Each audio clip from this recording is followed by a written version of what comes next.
জামাতের সঙ্গে নামাজ আদায় করার উদ্দেশ্যে বান্দা যখন বাসাবাড়ি থেকে রওনা হয় তখন থেকে মসজিদে আসা পর্যন্ত এই বান্দার ক্ষেত্রে শরীয়ত হাদিসে নববী স্বয়ং আল্লাহর নবী হজরতে মুহাম্মদুর রাসূলুল্লাহ সাল্লাল্লাহু আলাইহি ওয়াসাল্লাম যে সুসংবাদ বান্দার জন্য দিয়েছেন সেটা হচ্ছে এই বান্দার দায়িত্ব স্বয়ং আল্লাহ নিয়ে নেয়। সুবহানাল্লাহ। সুনানে আবু দাউদের বর্ণনা, হাদিসের বর্ণনাকারী হজরতে আবু উমামা আল বাহিলি রাদিয়াল্লাহু তাআলা আনহু قال رسول الله صلى الله عليه وسلم ثلاثة كلهم ضامنون على الله حتى يتوفاه الله فيدخله الجنة أو يرده بما نال من أجر أو غنيمة رجل راح إلى المسجد فهو ضامن على الله।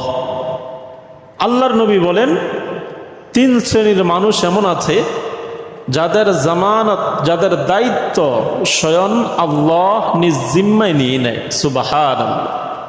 কয় শ্রেণীর লোক? মনোযোগ দিয়ে শুনতে হবে। কয় শ্রেণীর লোক?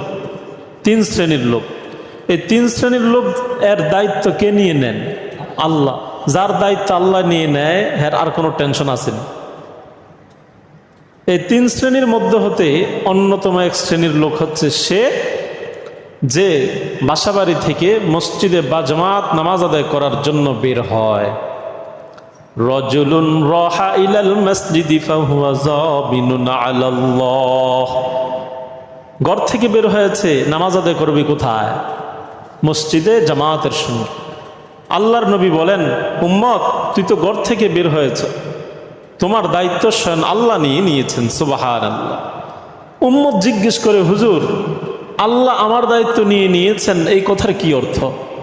পয়গম্বর ব্যাখ্যা করে বলে দিয়েছেন, হাত্তা ইয়াতাওয়াফাহুল্লাহু ফায়ুদখিলাহুল্লাহুল জান্নাহ।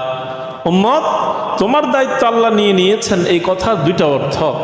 এক নাম্বার, তুমি যদি এই পথে যাওয়ার পথে তুমি যদি মারা যাও, আল্লাহ এই জামাতের সঙ্গে নামাজ পড়ার নিয়ত থাকার বরকতে মরতে দেরি জান্নাত দান করতে দেরি করবেন না। সুবহানাল্লাহ।